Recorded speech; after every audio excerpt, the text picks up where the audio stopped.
अस्सलाम वालेकुम students, welcome to YouTube channel.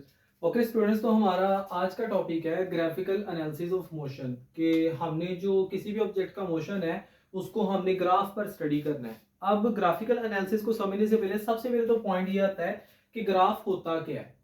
बेटा देखिए, दो चीज़ों के दरमियान जब हम कोई भी उनका आपस में रिलेशन शो करते हैं तो उसको हम ग्राफ कह देते हैं। यानी कि एक पिक्चर की फॉर्म में हम उनका अगर रिलेशन शो करना चाह रहे हैं तो उसको हम ग्राफ कह देते हैं। जैसे आपने डिफरेंट ग्राफ्स देखे होंगे।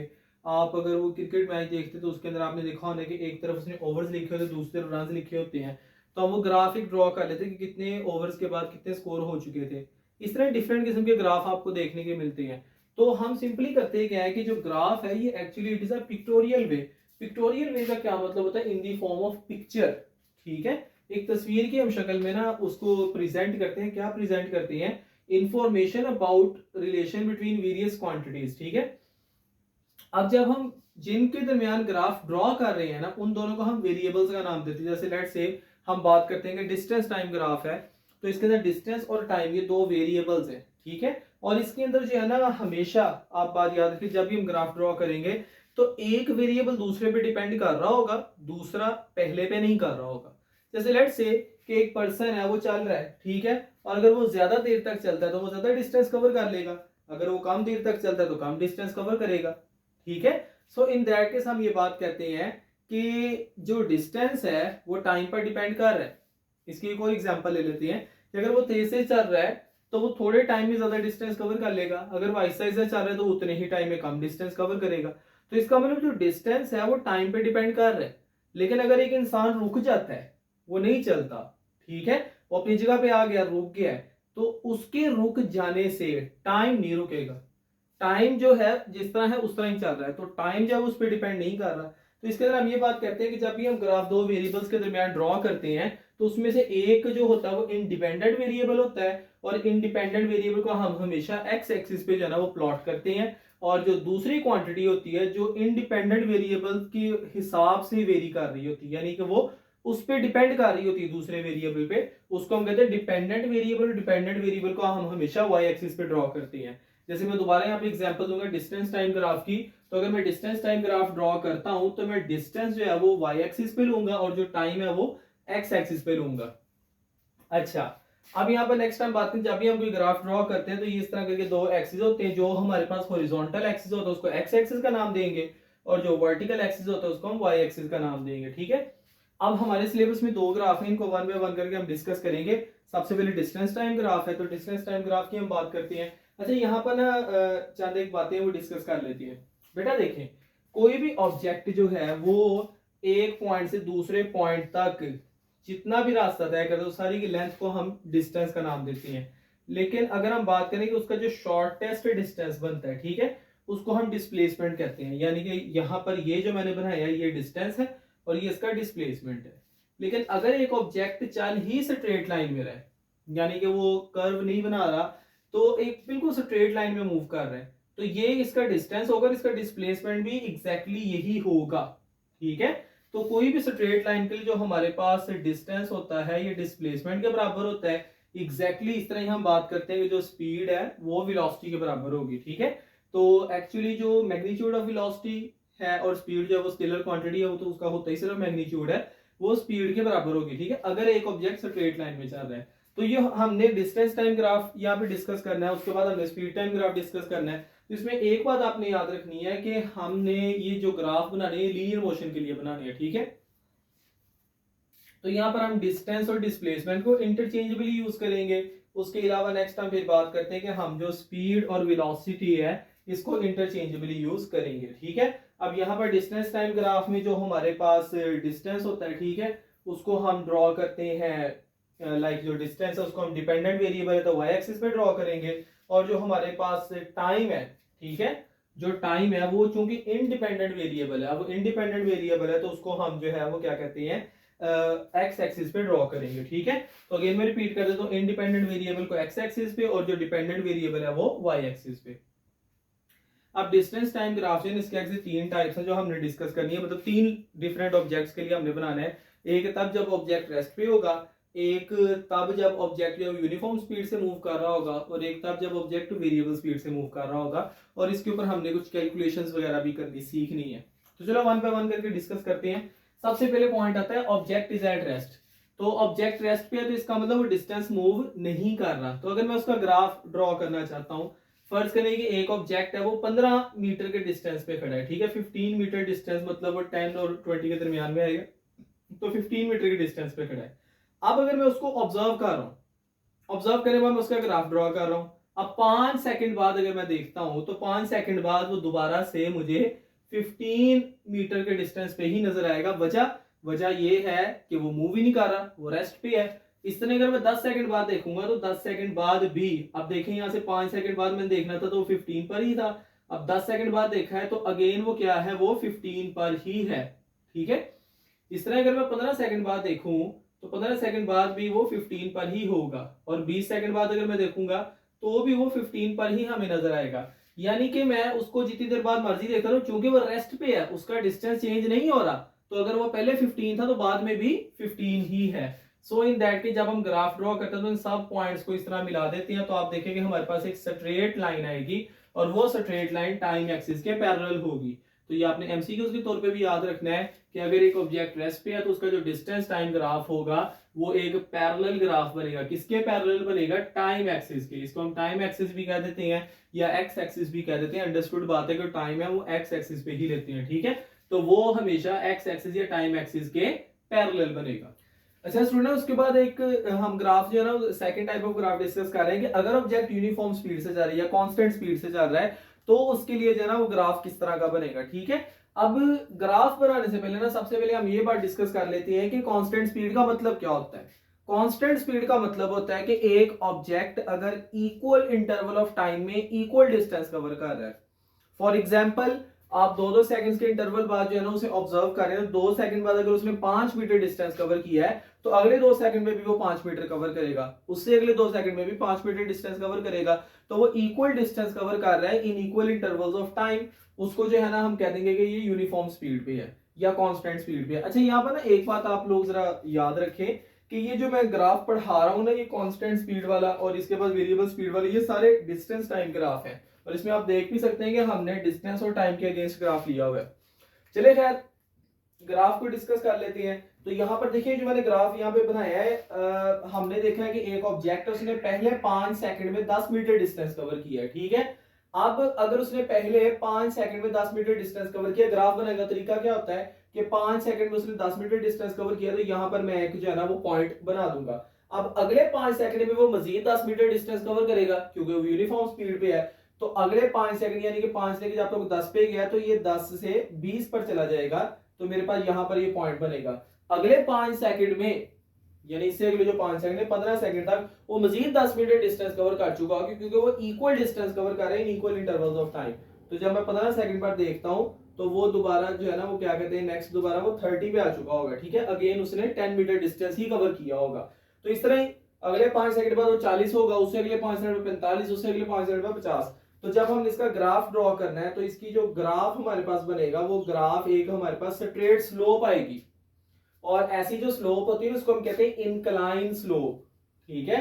जो इस तरह करके सीधी ऊपर को जा रही होती है उसको हम इंक्लाइन स्लोप कहते हैं, जो नीचे को आ रही है उसको डिक्लाइन कहते हैं। तो एक इंक्लाइन स्लोप बनती है हमारे पास डिस्टेंस टाइम ग्राफ के लिए। आप देखिए जो भी स्लोप है ना, अब ये स्लोप किस क्वांटिटी के इक्वल है। मैं ना आपको जनरल मेथड बता देता हूं कि अगर आप किसी भी ग्राफ की स्लोप फाइंड करना चाहते हैं वो किसके इक्वल है तो आप कैसे फाइंड करते हैं। स्लोप फाइंड करने का हमारे पास एक जो जनरल फॉर्मूला है ना वो हमारे पास होता है delta Y over delta x, यानी कि उस स्लोप के अंडर आने वाला वाई एक्सिस और उस स्लोप के अंडर वाला एक्स एक्सिस, उन दोनों को हम डिवाइड कर देते हैं।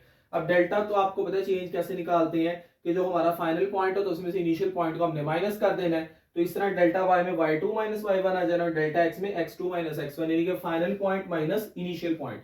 अब बात करते हैं कि डिस्टेंस टाइम ग्राफ है। तो डिस्टेंस टाइम ग्राफ में आपको पता है कि हम y एक्सिस पे डिस्टेंस ले रहे हैं, तो ये मेरे पास आ जाना है change in distance divided bye x axis पे हम टाइम ले रहे हैं, तो ये मेरे पास आ जाना है चेंज इन टाइम। तो अब आपको पता है कि change in distance divide by change in time ये स्पीड के इक्वल होता है। तो यहां से अब आपका एमसीक्यूज भी है कि जो हमारे पास स्लोप होती है इसकी ये डिस्टेंस टाइम ग्राफ की वो किसकी इक्वल होती है, तो slope of distance time graph equals to speed. अच्छा, उसके बाद बेटे नेक्स्ट हम बात करते हैं कि फर्ज करेंगे हमने पॉइंट ए, इसको मैं पॉइंट ए कह लेता हूं और इसको बेटे मैं कहता हूं पॉइंट बी। पॉइंट ए से बी तक हमने इसकी स्पीड फाइंड करनी, तो हम कैसे फाइंड करेंगे बेटा? देखिए मैं आपको बता चुका हूं कि हमारे पास स्लोप फाइंड करने का मेथड क्या होता है, delta Y over delta x. अब पॉइंट ए पर अगर हम एक्स की वैल्यू देखें तो वो 10 है, ठीक है, और पॉइंट बी पर अगर हम वाई की वैल्यू देखें तो वो 30 है, ठीक है। इस तरह पॉइंट ए पर अगर एक्स की वैल्यू देखते हैं वो 5 है, और पॉइंट बी पर अगर हम एक्स की वैल्यू 15 है। अब वो 5 से 15 पे क्या, यानी कि अगर मैं डेल्टा एक्स फाइंड करूंगा तो मैं 15 में से 5 को माइनस करूंगा। इस तरह जब मैं डेल्टा वाई फाइंड करूंगा तो मैं 30 में से, फाइनल पॉइंट में से, जो बाद वाला पॉइंट है फाइनल पॉइंट, उसमें से इनिशियल पॉइंट को माइनस करना है, 10 को मैं माइनस करूंगा। अब देखिए 30 में से 10 को माइनस किया, अब इस पॉइंट को मैंने ई एफ का नाम दिया हुआ था, तो ये ई से लेकर एफ तक उसने डिस्टेंस कवर किया है, और सी से लेकर डी तक उसने, इस पॉइंट को मैंने सी का नाम दिया था, इसको डी का, सी से लेकर डी तक उसने टाइम जो है वो लिया, ठीक है। तो यहाँ पर मैं क्या करूंगा, 30 मीटर माइनस 10 मीटर, ये डेल्टा वाई आ गया मेरे पास, और इस तरह यहाँ पर मैं करूंगा 15 second minus 10 second, sorry 5 second, ठीक है। तो ये मेरे पास आ गया डेल्टा एक्स। तो delta Y over delta x जब मैंने सॉल्व किया तो मेरी स्पीड आ गई 2 मीटर पर सेकंड। इस तरह बेटा हमारे पास जब भी स्लोप गिवन होगी डिस्टेंस टाइम ग्राफ की, हम उससे स्पीड फाइंड कर सकते हैं इस तरीके से। नेक्स्ट बेटा हमारे पास आता है ग्राफ की, अगर वो वेरिएबल स्पीड से मूव कर रहा है। अच्छा देखिए अब स्लोप बिल्कुल इस तरह स्ट्रेट जा रही है, ठीक है, यहाँ पर आप देखें बिल्कुल स्ट्रेट जा रही है। ये तो इन केस है ना कि अगर वो यूनिफॉर्म स्पीड पे चल रहा है, अगर वो वेरिएबल स्पीड पे चल रहा हो, ठीक है, तो ऑब्वियसली उसकी स्पीड कभी कम हो रही है कभी ज्यादा कम हो रही है, तो स्लोप कम हो जाएगी, स्पीड ज्यादा हो रही है स्पीड ज्यादा हो जाएगी। तो हमारे पास स्लोप स्ट्रेट लाइन तो नहीं आएगी, ठीक है, हमारे पास जो स्लोप आएगी वो एक कर्व बनाती हुई आएगी, लाइक दैट, इस तरह करके मूव होती हुई आएगी। जैसे देखे ना यहाँ पर ये स्लोप बनी है, तो ये स्लोप आप देखेंगे यहाँ पर स्पीड जो है वो ज्यादा थी शुरू में, फिर कम हुई है, और फिर उसके बाद ज्यादा हुई है, फिर दोबारा कम। तो यहाँ पर देखिए बेटा आपने देखना है कि स्पीड जो है ना किस वक्त कम है किस वक्त ज्यादा है। तो अगर स्लोप ज्यादा होगी तो स्पीड ज्यादा होगी, स्लोप कम होगी स्पीड कम होगी, और जैसे स्लोप बिल्कुल स्ट्रेट हो जाएगी, इसका मतलब स्लोप रही नहीं है, स्ट्रेट लाइन इस तरह ना, स्लोप कहते हैं ढलान को, ठीक है। तो अगर स्लोप है तो स्पीड है, अगर स्लोप बिल्कुल हॉरिजॉन्टल हो जाती है मतलब ऑब्जेक्ट रेस्ट पे आ जाता है, जो कि हम अभी पिछले पॉइंट में पढ़ के हटे हैं। अच्छा, तो इन दैट केस यहाँ पर हम बात करते हैं कि हमारे पास जो स्लोप है वो स्ट्रेट लाइन तो है नहीं। अब ये जो मैंने आपको फॉर्मूला लिखवाया है, ये वाला फॉर्मूला सिर्फ तब एप्लीकेबल है जब हमारे पास एक स्ट्रेट लाइन हो, जो स्लोप होती है ना एक स्ट्रेट लाइन के अंदर होती है, ठीक है। तो अगर मैं इस ग्राफ में किसी भी ऑब्जेक्ट की स्पीड फाइंड करना चाहता हूं, मुझे अब यहाँ पे स्लोप तो मालूम नहीं है, तो अगर मैं यहां पर स्पीड फाइंड करना चाहता हूं तो इसके लिए मेथड क्या है? इसके लिए मेथड ये है कि हम एक टेंजेंट ड्रॉ कर लेते हैं, ठीक है। अब टेंजेंट हम कैसे ड्रॉ करते हैं बेटा? देखो टेंजेंट ड्रॉ करने का तरीका क्या है बेटा, ये मेरे पास कर्व्ड सरफेस है ना, यहाँ पर इस तरह एक स्ट्रेट लाइन ड्रॉ कर लूंगा मैं, ये इसकी टेंजेंट होगी। अगर वो बेटा सरफेस इस तरह है तो यहाँ पर मैं एक इस तरह से स्ट्रेट लाइन ड्रॉ कर लूंगा, ये इसकी टेंजेंट होगी। आप देखें यहाँ पर मैंने एक छोटा सा न्यूमेरिकल सॉल्व किया हुआ है।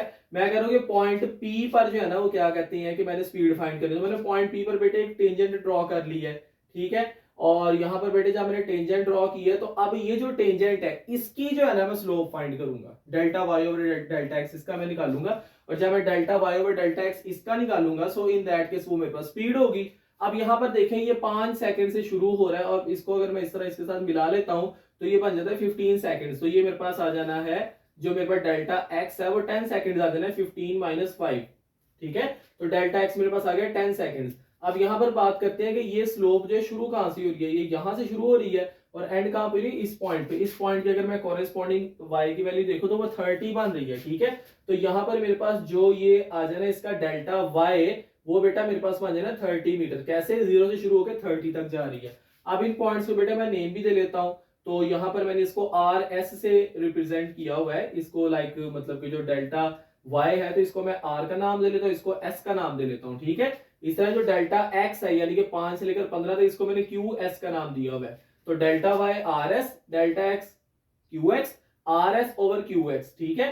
तो rs मैंने फाइंड किया तो ये आ जाना 30 माइनस 0, ये 30 मीटर हो गया, और qs मैंने फाइंड किया वो आ जाना 15 माइनस 5, तो वो 10 सेकंड हो गया। तो जब मैं इन दोनों को डिवाइड करता हूँ 3 मीटर पर सेकंड जो है ना मेरे पास स्पीड आ जाती है। तो ये 3 मीटर पर सेकंड इस इंस्टेंट पर स्पीड है। अब यहाँ पर आपके मजीद जो है ना वो एमसीक्यूज हैं कि जहां पर मतलब कि स्लोप ग्रेटर होगी, स्लोप जितनी ज्यादा होगी वहां पे स्पीड ज्यादा है, और जहां पर मतलब कि स्लोप जो है वो बिल्कुल हॉरिजॉन्टल हो जाएगी, जो कि अभी हमने ये जो पिछले बोर्ड शेयर में मैंने आपको चीज पढ़ाई भी है कि मतलब कि अगर स्लोप बिल्कुल ऐसे होती है, स्ट्रेट हो जाती है, इसको जीरो स्लोप कहते हैं। ठीक है, तो इसका मतलब क्या है, इधर अगर डिस्टेंस इधर टाइम है तो ऑब्जेक्ट जो है वो रेस्ट पर है। ठीक है, तो स्टूडेंट्स हम फिर नेक्स्ट अब मूव करते हैं स्पीड टाइम ग्राफ पे। अब स्पीड टाइम ग्राफ का मतलब क्या है कि हमने जो वाई एक्सिस है उस पर स्पीड लेनी है और एक्स एक्सिस पे टाइम लेना है। ये मैं आपको पहले भी बता चुका हूँ, जो इंडिपेंडेंट होता है, जो डिपेंड नहीं कर रहा होता वो एक्स एक्सिस पे होता है, और जो डिपेंड कर रहा होता है वो वाई पे। अब टाइम जो है वो तो स्पीड पे डिपेंड नहीं करता। ठीक है, तो इसका मतलब जो टाइम है वो हम एक्स एक्सिस पर लेंगे। तो अब सबसे पहले हम बात कर लेते हैं कि ऑब्जेक्ट जो है वो कांस्टेंट स्पीड से जा रहा है। कांस्टेंट स्पीड का मतलब ये है कि उसकी स्पीड की वैल्यू चेंज नहीं हो रही। अगर वो 10 मीटर पर सेकंड पे चल रहा है तो 10 पर ही चलता रहेगा, अगर वो 5 पे चल रहा है तो 5 पर ही चलता रहेगा। चलिए हम यहाँ पे अज्यूम कर लेते हैं कि एक ऑब्जेक्ट जो है वो इनिशियली जो है मैंने देखा है कि वो 4 मीटर पर सेकंड पे है। तो अगर मैं 5 सेकंड बाद देखूंगा तो वो एक्चुअली 4 पे था तो 4 पर ही रहेगा। ठीक है, और अगर मैं 10 सेकंड्स के बाद देखूंगा तो अगेन वो 4 पर ही होगा। 15 सेकंड्स के बाद देखता हूं तो अगेन वो 4 पर ही आएगा, 20 सेकंड्स के बाद भी। यानी कि इसको मैं जब तक देखता रहूं, अगर ये यूनिफॉर्म स्पीड से जा रहा है 25 सेकंड बाद, 30 सेकंड बाद, 35 सेकंड बाद, ये 4 मीटर पर सेकंड पर ही चलेगा। अब अगर मैं इसका ग्राफ यहाँ पे बनाने की कोशिश करता हूं तो ये मेरे पास एक स्ट्रेट लाइन आएगी, और ये स्ट्रेट लाइन जो है वो टाइम एक्सिस के पैरेलल है। अब ये बात याद रखनी है कि जब हमने डिस्टेंस टाइम ग्राफ पढ़ा था उसमें ग्राफ जो बन रहे थे वो डिफरेंट थे, अब इसमें जो ग्राफ बने वो डिफरेंट है। ऑब्वियसली होंगे क्योंकि वो हम डिस्टेंस के हिसाब से बना रहे थे, यहाँ पर स्पीड के हिसाब से बना रहे हैं। यहाँ पर अब स्पीड चेंज नहीं हो रही, मतलब जो मेरे पास ग्राफ है वो एक स्ट्रेट लाइन आएगा। तो यहाँ पर हम बात करते हैं कि जो स्पीड टाइम ग्राफ होता है वो स्ट्रेट लाइन होता है पैरेलल टू टाइम एक्सिस। ये एमसीक्यूज है, आपके साथ साथ आपने तैयार करने हैं। इन अदर वर्ड्स, जो स्ट्रेट लाइन आपको जब भी एक straight line parallel to time axis नजर आए तो इसका मतलब कि ऑब्जेक्ट जो है वो कांस्टेंट स्पीड से चल रहा है। किसके लिए? For speed time graph. ठीक है, अच्छा उसके बाद हम बात करते हैं कि एक object uniformly changing speed. Uniformly changing speed मतलब यूनिफॉर्म एक्सेलरेशन। अब यूनिफॉर्म एक्सेलरेशन का क्या मतलब है, ये जरा तवज्जो से समझ लें आप। यूनिफॉर्म एक्सेलरेशन का मतलब ये है कि एक ऑब्जेक्ट फर्ज करें 10 पे था, मैंने उसको एक इंटरवल के बाद देखा है वो 12 पे चला गया है, इक्वल इंटरवल बाद देखा वो 14 पे आ गया है, फिर इक्वल इंटरवल 16 पे आ गया। तो हर मर्तबा चेंज आ रहा है 2 मीटर पर सेकंड का, 10 से 12 तक, 12 से 14, 14 से 16, 16 से 18। ठीक है, तो ये हर मर्तबा चेंज आ रहा है 2 मीटर पर सेकंड का। तो वो कह रहा है कि जो स्पीड टाइम ग्राफ है उसके अंदर क्या मतलब है कि उसके अंदर स्पीड चेंज हो रही है, वो कांस्टेंट रेट पे हो रही है। इसका मतलब है कि वो यूनिफॉर्म एक्सेलरेशन पे है। और अगर कोई हमारे पास यूनिफॉर्म एक्सेलरेशन पे है उसके लिए जो स्पीड टाइम ग्राफ हमारे पास बनता है वो हमारे पास एक स्ट्रेट लाइन आती है विद अ स्लोप। वहां पर स्ट्रेट लाइन थी पैरेलल टू टाइम एक्सिस, यहां पर स्ट्रेट लाइन आएगी विद द स्लोप। अब देखिए एक्सेलरेशन पॉजिटिव भी होता है और नेगेटिव भी होता है, ये आपने जरा याद रखनी है। ये मैंने दो ग्राफ आपके सामने बनाए हैं, ये दोनों हमारे पास यूनिफॉर्म एक्सेलरेशन को रिप्रेजेंट कर रहे हैं। लेकिन अगर यूनिफॉर्म पॉजिटिव एक्सेलरेशन मतलब अगर स्पीड बढ़ रही है तो हमारे पास ग्राफ बनेगा स्ट्रेट लाइन इंक्लाइन, इसका ऊपर को जा रहा है, इसका मतलब इंक्लाइन टू टाइम एक्सिस। ठीक है, और यहां पर हम बात करते हैं कि अगर वो यूनिफॉर्म डीसेलरेशन पे, डीसेलरेशन का मतलब यह है कि कांस्टेंट रेट पर काम हो रही है। जैसे लेट्स से 20 था, 20 से 16 हुई, 16 के बाद 12 हो गई, 12 के बाद 8 हो गई, तो हर मर्तबा 4 मीटर पर सेकंड का चेंज आ रहा है, तो एक्चुअली कांस्टेंट रेट से चेंज आ रहा है। ठीक है, तो वो यहां पर जब मेरे पास स्पीड टाइम ग्राफ बनेगा वो डिक्लाइन टू टाइम एक्सिस बनेगा, बनेगी दोनों में स्लोप और स्ट्रेट लाइन। ठीक है, तो ये भी यूनिफॉर्म एक्सेलरेशन है, ये भी यूनिफॉर्म एक्सेलरेशन है, ये वाला पॉजिटिव है और ये वाला नेगेटिव है। नेक्स्ट एक और पॉइंट हम डिस्कस करते हैं।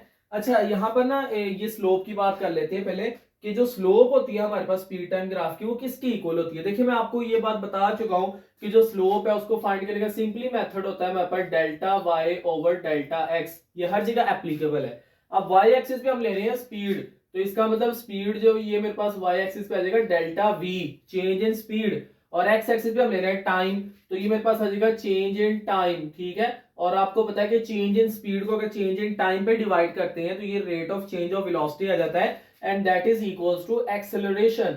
तो ये बात आपने याद रखनी है कि जो हमारे पास स्लोप होती है स्पीड टाइम ग्राफ की वो एक्सेलरेशन की इक्वल होती है। अब देखिए डिस्टेंस टाइम ग्राफ से डिफरेंट चीजें हैं, क्योंकि डिस्टेंस टाइम ग्राफ में delta D over delta T किया था जो कि स्पीड के इक्वल आया था, यहां पर delta we over delta T करेंगे जो कि एक्सेलरेशन की इक्वल आएगा। अब चलिए नेक्स्ट हम बात करते हैं कि जो हमारे पास distance travelled by moving object है क्या वो हम स्पीड टाइम ग्राफ से फाइंड कर सकते हैं। आंसर इज यस, कर सकते हैं। कैसे कर सकते हैं, हम स्पीड टाइम ग्राफ के अंडर एरिया फाइंड करेंगे और वो जो एरिया है वो इक्वल होगा distance travelled by the object. तो ये भी आपका एमसीक्यूज है कि area under speed time graph represents the distance travelled by the moving object. अगर यूनिफॉर्म मोशन है उसका, अगर तो उसका वेरिएबल मोशन है तो वो इस तरह करके टेढ़ी मेढ़ी सी लाइन बनेगी। अगर उसका मोशन यूनिफॉर्म है तो हमारे पास जो एक्चुअली ग्राफ के साथ शेप बनेगी ना वो कुछ ज्योमेट्रिकल शेप बनेगी, और हर ज्योमेट्रिकल शेप का हमारे पास फॉर्मूला होता है। जैसे लेट्स से मैं यहाँ पर बात करता हूँ कि ये जो ग्राफ है इसके लिए मेरे पास जो शेप बन रही है वो एक ट्रायंगल बन रही है। तो मैं यहाँ पर इस ट्रायंगल का अगर एरिया फाइंड कर लेता हूँ वो इक्वल होगा कि इस ऑब्जेक्ट ने जितना डिस्टेंस ट्रेवल किया है। इस तरह ये भी ट्रायंगल बन रही है, तो ट्रायंगल का एरिया फाइंड करने का हमारे पास फॉर्मूला होता है 1/2 बेस इंटू हाइट। इस तरह यहाँ पर अगर मैं इसका डिस्टेंस फाइंड करना चाहता हूँ, मैं आपको एग्जांपल के तौर पे करके भी दिखा देता हूँ। तो ये मेरे पास एक रेक्टेंगल बन रहा है, ठीक है, और रेक्टेंगल का जो हमारे पास फॉर्मूला होता है वो हमारे पास होता है बेस मल्टीप्लाई बाय विड्थ, जो लेंथ मल्टीप्लाइड बाय विड्थ, ठीक है। तो यहाँ पर अगर मैं इसका डिस्टेंस फाइंड करना चाहता हूँ तो डिस्टेंस इसकी मैं देखता हूँ कि ये वाली साइड जो है ये मेरे पास आ जानी है 4 मीटर पर सेकेंड, ठीक है, और इसको मैंने मल्टीप्लाई कर देना है इस साइड से जो कि मेरे पास बन रही है 0 से शुरू होकर 20 तक जा रही है 20 सेकेंड्स, ठीक है। तो ये एक्चुअली मेरे पास टोटल रेक्टेंगल का जो एरिया होगा, रेक्टेंगल के एरिया फाइंड करने का बहुत आसान मेथड है कि आप लेंथ को विड्थ में मल्टीप्लाई कर देंगे। तो इसकी लेंथ है 20 सेकंड और विड्थ है 4 मीटर पर सेकंड। तो इसको जब मैं मल्टीप्लाई करता हूं तो मेरे पास आ जाना 80 मीटर। तो इस ऑब्जेक्ट ने जितना मैंने इसका मोशन ड्रॉ किया इस दौरान 80 मीटर डिस्टेंस कवर किया था, ठीक है। इसके रेलेवेंट चाहते हैं कि एग्जांपल्स भी हैं, वो भी मैं अभी नेक्स्ट आपसे डिस्कस करता हूं। तो चलिए सबसे पहले ना हम इस टॉपिक को समराइज कर देते हैं। अगर आपको एक टॉपिक एग्जाम में आता है तो जितना मैंने अभी तक लिखवाया आपने सिर्फ इतना ही लिखना है यहाँ तक, ठीक है। तो जो एग्जांपल्स हैं वो इसमें आपने नहीं लिखने, लेकिन मैं अलग से डिस्कस करता हूँ ताकि आपके कॉन्सेप्ट्स मजीद क्लियर हो जाए। तो चलो समराइज करते हैं। सबसे पहले हम बात करें डिस्टेंस टाइम ग्राफ। वो मैंने आपको 3 किस्म का पढ़ाया था, उसमें मैंने बताया था कि अगर रेस्ट पे है तो पैरेलल टू टाइम एक्सिस बनेगा, और अगर यूनिफॉर्म स्पीड पे है तो इंक्लाइन टू टाइम एक्सिस बनेगा, ठीक है। अगर वेरिएबल स्पीड पे तो हमारे पास है कि वेरिएबल सी स्लोप आएगी, इरेगुलर स्लोप आएगी। और मैंने डिस्टेंस टाइम ग्राफ में आपको कहा था कि जो उसकी स्लोप है वो स्पीड के बराबर होती है। अब इधर हम समराइज कर लेते हैं स्पीड टाइम ग्राफ। तो अगर यूनिफॉर्म स्पीड से जा रहा ऑब्जेक्ट तो एक स्ट्रेट लाइन आएगी पैरेलल टू टाइम एक्सिस। अगर यूनिफॉर्म पॉजिटिव एक्सेलरेशन है तो incline to time axis straight line, और यूनिफॉर्म नेगेटिव एक्सेलरेशन तो डिक्लाइन टू टाइम एक्सिस एक स्ट्रेट लाइन, ठीक है। और जो स्लोप होती है स्पीड टाइम ग्राफ की वो एक्सेलरेशन की इक्वल होती है, ये मैंने आपको यहाँ पे प्रूव करके भी दिखाया है। और जो area under the speed time graph होता है वो डिस्टेंस की इक्वल होता है। ओके बेटा, नेक्स्ट हमारे पास कुछ न्यूमेरिकल प्रॉब्लम्स हैं related to graphical analysis of motion. तो इनको हम जरा सॉल्व करते हैं और इससे हमारा जो है वो सारा समराइज भी हो जाएगा, कॉन्सेप्ट्स फर्दर क्लियर हो जाएंगे। और मेन चीज़ है कि हमें जो है ना ग्राफिकल एनालिसिस को देखते हुए जो कैलकुलेशन है वो करनी आएगी, ठीक है। तो सबसे पहले हमारे पास है एग्जांपल 2.6, और यहाँ पर ये जो ग्राफ दिया गया है ये आप देखें, ये डिस्टेंस टाइम ग्राफ दिया गया है। तो इसका मतलब इसके ऊपर सारी वो चीजें एप्लीकेबल हैं जो डिस्टेंस टाइम ग्राफ के लिए होती हैं, ठीक है। अब देखते हैं वो क्या क्या पूछ रहा है। इस तरह ग्राफ को अच्छी तरह एनालिसिस कर लेते हैं।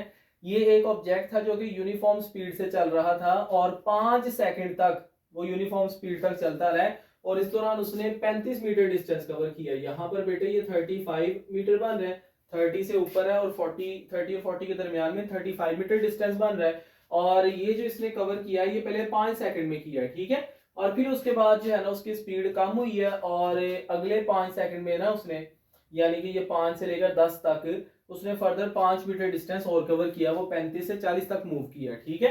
तो आप देखते हैं कि वो क्या क्या पूछ रहा है। वो सबसे पहले पूछ रहा है कि उसने टोटल डिस्टेंस कितना ट्रेवल किया, मतलब शुरू से लेकर एंड तक। तो देखें 0 से शुरू हुआ है और 40 तक पहुंचा है।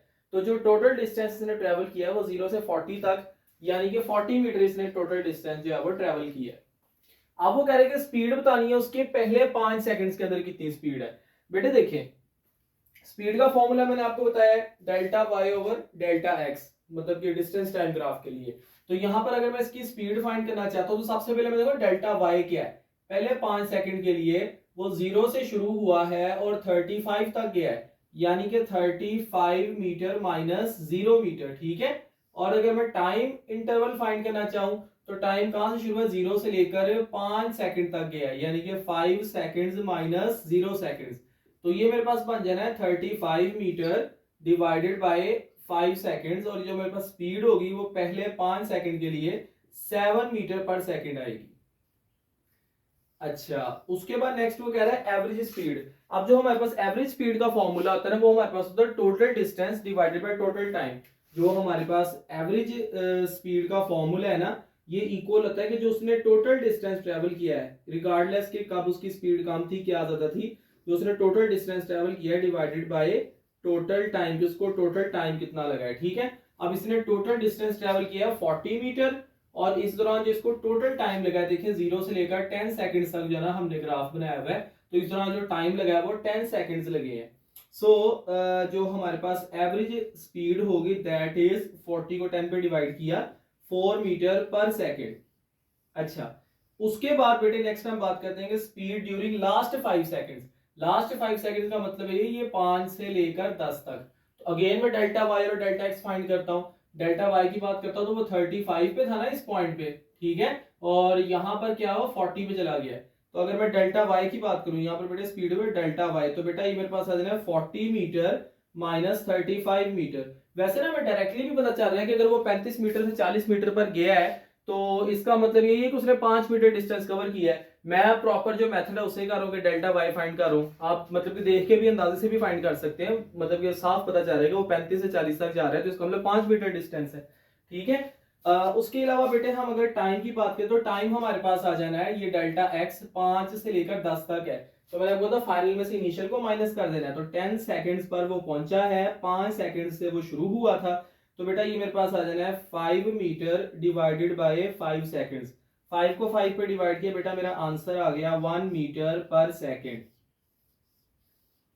ओके, अब बेटा नेक्स्ट हमारे पास एग्जांपल 2.7 और 2.8, ये दोनों एग्जांपल्स सेम है, दोनों में एक्सेलरेशन फाइंड करना है स्पीड टाइम ग्राफ से। लेकिन जो क्या कहते हैं कि एक में यूनिफॉर्म पॉजिटिव एक्सेलरेशन है, एक में नेगेटिव एक्सेलरेशन है। चलो वन बाय वन करके हम फाइंड करते हैं। एग्जांपल 2.7 पे है, अब ये मेरे पास स्पीड टाइम ग्राफ है, और आपको पता है कि स्पीड टाइम ग्राफ की जो स्लोप होती है वो एक्सेलरेशन की इक्वल होती है। अब यहाँ पर मैंने कोई से दो पॉइंट्स अज्यूम कर लिए। अब स्टूडेंट्स का क्वेश्चन ये कि ये दो पॉइंट्स मैंने, मुझे कैसे पता चला कि ये वाले दो पॉइंट्स अज्यूम करने हैं। आंसर इज दैट आप कोई भी दो पॉइंट्स अज्यूम कर लें, आपका आंसर सेम ही आएगा, क्योंकि वो है यूनिफॉर्म एक्सेलरेशन।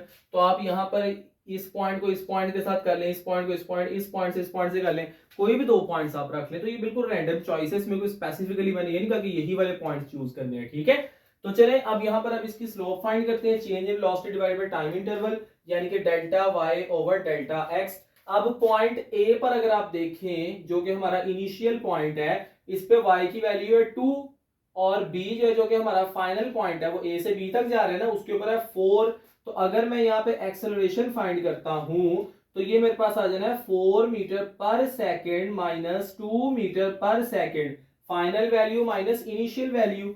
अब आते हैं डेल्टा x पे, तो अगर हम a पर देखें x की वैल्यू वो है 5, और b पर अगर हम x की वैल्यू देखते हैं वो आती है 10, तो ये आ जा रहा है final minus initial 10 seconds minus 5 seconds. तो ये बेटा मेरे पास आ जाना है 2 मीटर पर सेकेंड, 4 माइनस 2 2 मीटर पर सेकेंड, और 10 माइनस 5 ये मेरे पास आ जाना है 5 सेकेंड्स। और जब मैं 2 को 5 पे डिवाइड करता हूं तो मेरे पास आंसर आ जाएगा 0.4 मीटर पर second square. So that is the acceleration. अच्छा, उसके बाद बेटे नेक्स्ट हम बात करते हैं कि अब हमने इसका एक्सेलरेशन फाइंड करना है। आप देखिए कि वो नीचे को आ रहा है, तो पॉइंट सी हमारे पास इनिशियल पॉइंट है और डी जो है वो फाइनल पॉइंट है। ये भी रैंडमली मैंने चूज किया है कि सी और डी कोई से दो पॉइंट्स मैंने अज्यूम कर लिए, इनके स्लोप फाइंड कर लूंगा, एक्सेलरेशन आ जाएगा। आप देखिए पॉइंट सी इनिशियल पॉइंट है, तो पॉइंट सी पर देखिए जो हमारे पास y की वैल्यू वो 4 है, और पॉइंट डी पर जो है वो 2 है। तो मैंने क्या कहा था कि फाइनल माइनस इनिशियल, बाद वाली में से पहले वाली माइनस करनी है, तो बाद वाली यहाँ पे 2 है और पहले वाली 4 है, तो एक्सेलरेशन मेरे पास इक्वल आ जाना है 2 metre per second minus 4 metre per second. ये बात को जरा समझने की कोशिश करें कि फाइनल में से इनिशियल, सी पहले था डी बाद में, इस तरह नीचे को आ रहा है। ठीक है, तो यहाँ पर डी जो वो मेरे पास वो पहले आएगा, और सी बाद में final minus initial divided by, अब यहाँ पर बात करते हैं कि सी पर जो टाइम की वैल्यू है वो 5 सेकंड है, और डी पर जो टाइम की वैल्यू 10 सेकंड्स है, तो ये मेरे पास आ जाना है 10 seconds minus 5 seconds, final minus initial. तो ये मेरे पास आ जाना है एक्सेलरेशन इज इक्वल टू 2 में से 4 को माइनस किया माइनस 2 मीटर पर सेकंड, और इसको हम डिवाइड कर देंगे 10 में से 5 को माइनस किया 5 सेकंड्स, तो ये मेरे पास एक्सेलरेशन आ जाएगा minus 0.4 metre per second square. अच्छा ये ना यहाँ पर जो हमारा क्वेश्चन है वो तो कंप्लीट हो गया। वैसे ही एडिशनली मैं आपको एक बात जरा समझाने की कोशिश करता हूँ, हमारे क्वेश्चन का हिस्सा नहीं है। वैसे ही फर्ज करें कि हमें यहाँ पे कहा गया होता कि बताओ कि ये ऑब्जेक्ट ने डिस्टेंस कितना ट्रेवल किया। अब आपको पता है कि स्पीड टाइम ग्राफ के अंडर जो एरिया आता है वो डिस्टेंस के इक्वल होता है। तो यहाँ पर हम सबसे पहले देखेंगे कि ये जो हमारे पास ग्राफ बन रहा है ये शेप कौन सी बना रहा है। तो ये जो ग्राफ बन रहा है हमारे पास ये शेप बना रहा है एक ट्राइंगल, और ट्राइंगल के अंडर अगर मैं एरिया फाइंड करूं तो मेरे पास टोटल डिस्टेंस आ जाएगा। अब ट्राइंगल का फॉर्मूला होता है 1/2 बेस इनटू हाइट। तो यहां पर जो डिस्टेंस है वो इक्वल आ जाना था 1/2 बेस इनटू हाइट। अब बेटा देखो मेरी बात सुन, इसकी बेस जो है वो कितनी है, वो 0 से लेकर 15 तक आ रही है। तो ये मेरे पास आ जाना s is equal to 1/2 15 second, ये बेस हो गई है। और हाइट जो है बेटा ये मेरे पास 15, ये 0 से लेकर 6 मीटर पर सेकंड तक आ रही है। देखिए इतनी हाइट है ना, तो 0 से लेकर 6 तक आ रही है, तो इसकी जो हाइट हो जानी है वो हो जानी है 6 metre per second. So in that case 15 को 6 पे मल्टीप्लाई किया 90 को 2 पे डिवाइड किया, तो डिस्टेंस जो कवर किया था वो हमारे पास इक्वल आ जाना है 45 मीटर। तो इस तरह हम डिस्टेंस टाइम ग्राफ को सॉरी वेलोसिटी टाइम ग्राफ को यूज करते हुए डिस्टेंस भी फाइंड कर सकते हैं। इस तरह अगर मैं इधर बात करूं तो बेटा ये भी देखो हमारे पास एक ट्राइंगल बन रही है ना, ठीक है।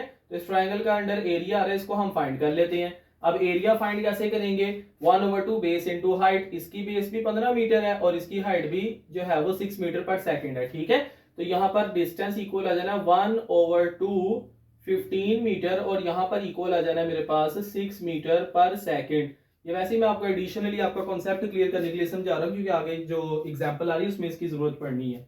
तो ये 15 को 6 पे मल्टीप्लाई 90 को 2 पे डिवाइड किया 45।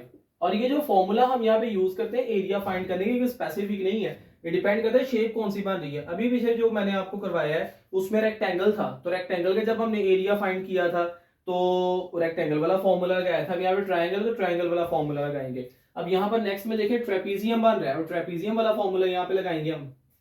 चलो खैर एग्जाम्पल 2.9 पे हो, ये ग्राफ दिया है, इस ग्राफ की तरह एनालिसिस कर लेते हैं हम। बेटा ये ऑब्जेक्ट रेस्ट से शुरू हुआ था, यानी कि 0 मीटर पर सेकंड से स्टार्ट हुआ था।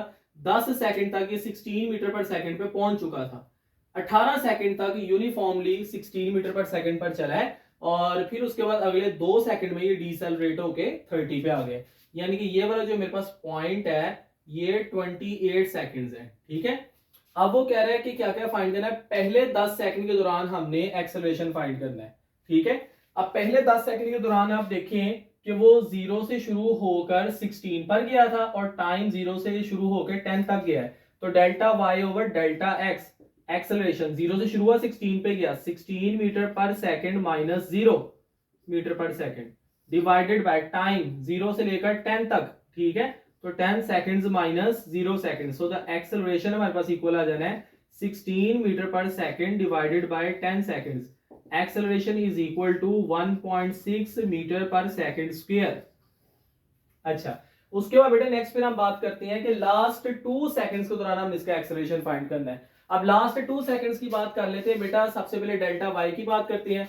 16 पे था 0 पे आ गया, 16 पे था 0 पे आ गया, तो डेल्टा वाई यानी चेंज इन वेलोसिटी किसकी इक्वल आ जाना है मेरे पास 0 metre per second minus 16 metre per second. Time कितना लगा, 28 सेकंड्स पे था 30 पे गया, 30 seconds minus 28 seconds, final minus initial. तो एक्सेलरेशन इक्वल आ जाना बेटा 0 में से 16 माइनस किए माइनस 16 मीटर पर सेकंड, और 30 में से 28 माइनस किए 2 second. So the acceleration is equal to -8 metre per second square. Okay उसके बाद नेक्स्ट हम बात करते हैं कि इसने टोटल डिस्टेंस कितना ट्रेवल किया। अब देखिए ये मेरे पास बन रहा है ट्रेपीजियम, ठीक है। ये सारी जो शेप है ना, शेप को बेटा ज्योमेट्री में हम ट्रेपीजियम कहते हैं, ठीक है। इसकी 2 साइड्स पैरेलल होती हैं, 2 साइड्स पैरेलल नहीं होती। तो अगर मैं इस ट्रेपीजियम का एरिया फाइंड कर लूं तो मेरे पास डिस्टेंस आ जाएगा। तो ट्रेपीजियम का जो फॉर्मूला होता है ये आप यहाँ पर देख लें, 1/2 sum of parallel sides multiplied by height. तो यहाँ पर बेटा मेरे पास आ जाएगा s is equal to 1/2 sum of parallel sides. Parallel sides कौन कौन सी है, एक तो ये पैरेलल साइड है और एक ये पैरेलल साइड है। ये वाली साइड जो है बेटा ये मेरे पास है 30 सेकंड्स की, 0 से लेकर 30 तक 30 सेकंड्स की, और ये बेटा मेरे पास है 18 सेकंड्स की। तो ये मेरे पास आ जाना 30 सेकंड्स प्लस 18 सेकंड्स, ठीक है। और इसको हमने मल्टीप्लाई कर देना हाइट से। हाइट कितनी है, ये है बेटा इसकी हाइट 0 से शुरू हो रही है 16 तक जा रही है, यानी इसकी हाइट है 16 मीटर पर सेकेंड। आप जब इस सारे को सॉल्व करते तो बेटा मेरे पास जो डिस्टेंस है वो आ जाता है 384 मीटर, यानी कि सब के दौरान इसने जो डिस्टेंस ट्रेवल किया वो 384 मीटर डिस्टेंस ट्रेवल किया है, ठीक है। और लास्ट पर बेटे फिर हम बात करते हैं कि एवरेज स्पीड क्या थी। तो whenever we talk about average speed, ठीक है, वो होता है total distance divided by total time. जो उसने टोटल डिस्टेंस ट्रेवल किया वो 384 मीटर है, 384 मीटर। और जो इसको टाइम लगा टोटल इसके अंदर वो बेटा 30 सेकंड्स है। पहले एक्सेलरेट हुआ, यूनिफॉर्म चला, डिसेलरेट हुआ, टोटल टाइम मतलब कि 10 सेकंड एक्सेलरेशन के, 18 सेकंड यूनिफॉर्म स्पीड से चलने के और 2 सेकंड डिसेलरेशन के, तो टोटल 30 सेकंड्स बेटे बन रहे हैं। और इसको जब मैं 30 सेकंड्स पे डिवाइड करता हूं तो बेटा मेरे पास जो आंसर इसका बनता है that is 12.8 metre per second.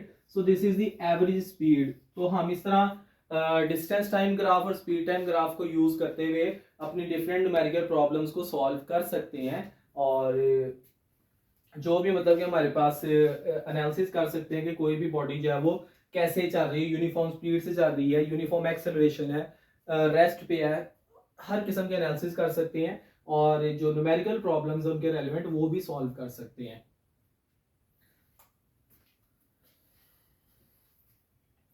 Okay students, that's all from today's lecture. If you think that this video is informative for you, तो काइंडली आप इस वीडियो को लाइक करें, कमेंट लाजमी किया करें, और जितनी भी आपकी स्टूडेंट कम्युनिटी है उन तमाम के साथ ये वीडियो को शेयर किया करें और मैक्सिमम शेयर किया करें। And kindly do subscribe to my channel. Thank you.